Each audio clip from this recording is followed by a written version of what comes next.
Hello, my YouTube family. I welcome you all to your very own channel Next Gen Teachers. तो आज का हमारा topic है team related teaching. आज हम इसके स्टेप्स पढ़ेंगे और इसके क्या क्या यूज़ होते हैं वो हम पढ़ेंगे। तो फर्स्ट है team related teaching is a teaching strategy in which 2 or more teachers work together to plan, teach and evaluate a group of students. They share responsibilities according to their subject expertise to make learning more effective. अब team teaching के अंदर 2 या 2 से ज़्यादा teachers जो हैं वो मिल कर के बच्चों को पढ़ाती हैं ताकि बच्चों को जो है उस चीज़ की बेटर अंडरस्टैंडिंग हो सके। और उसके लिए सारी टीचर्स जो हैं 2 या 2 से ज़्यादा टीचर्स जो टीचर्स पढ़ा रही हैं वो रिस्पॉन्सिबिलिटी लेती हैं अपने अपने अकॉर्डिंगली, और जो सब्जेक्ट के एक्सपर्टीज़ होती हैं वो ही पढ़ाती हैं बच्चों को ताकि बच्चों की जो लर्निंग है वो ज़्यादा इफ़ेक्टिव हो सके। Steps of team teaching. तो टीम टीचिंग के लिए कुछ स्टेप्स लगते हैं। पहले होता है प्लानिंग।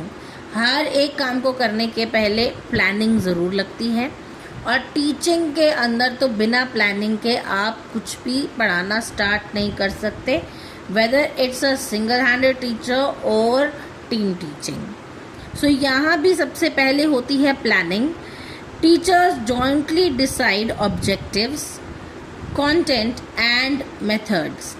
तो टीचर जो है यहाँ पर डिसाइड करती हैं कि क्या क्या ऑब्जेक्टिव्स होंगे, कौन से कंटेंट पढ़ाए जाएंगे और किस मेथड से पढ़ाए जाएंगे।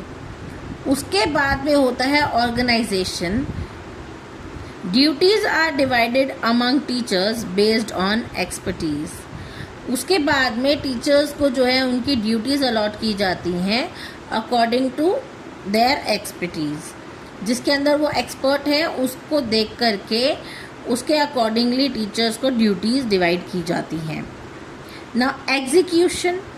प्लानिंग हो गई, सब कुछ ऑर्गेनाइज हो गया, अब इस मेथड को एग्जीक्यूट करने की बारी आती है। Teaching is carried out collaboratively in the classroom.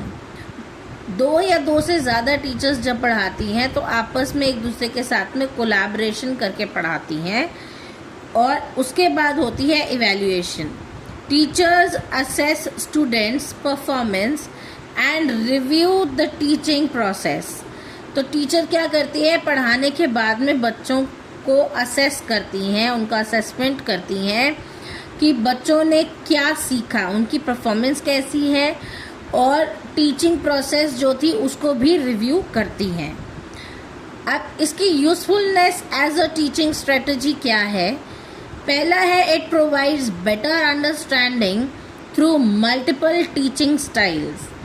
अब टीम टीचिंग के अंदर जो है हर एक टीचर का पढ़ाने का तरीका अलग होता है, तो इसके अंदर मल्टीपल टीचिंग स्टाइल्स जुड़ जाते हैं जिससे कि बच्चे जो है और ज़्यादा इफ़ेक्टिवली चीज़ें याद कर पाते हैं। It promotes cooperation and coordination among teachers. तो टीचर्स के अंदर भी कोऑपरेशन और कोऑर्डिनेशन बना के रखते हैं। It enhances students participation and interest.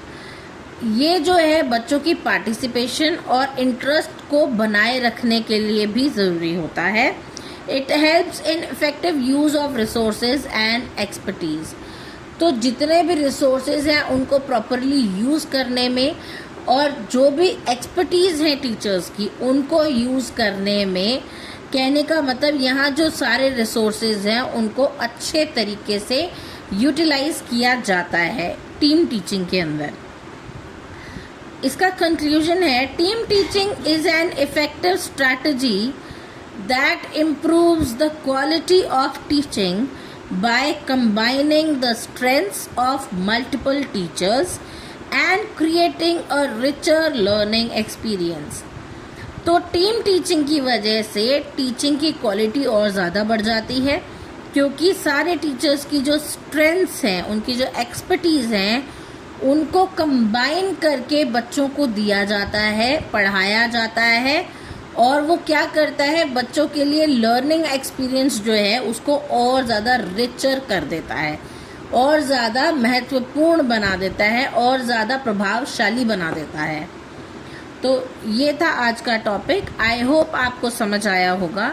अगर आपको मेरी वीडियोस अच्छी लगती हैं तो please do like, share it with your friends, and don't forget to comment and tell me how it was, and if I need any kind of improvement while making my videos, you can comment and suggest your things, and don't forget to subscribe my channel.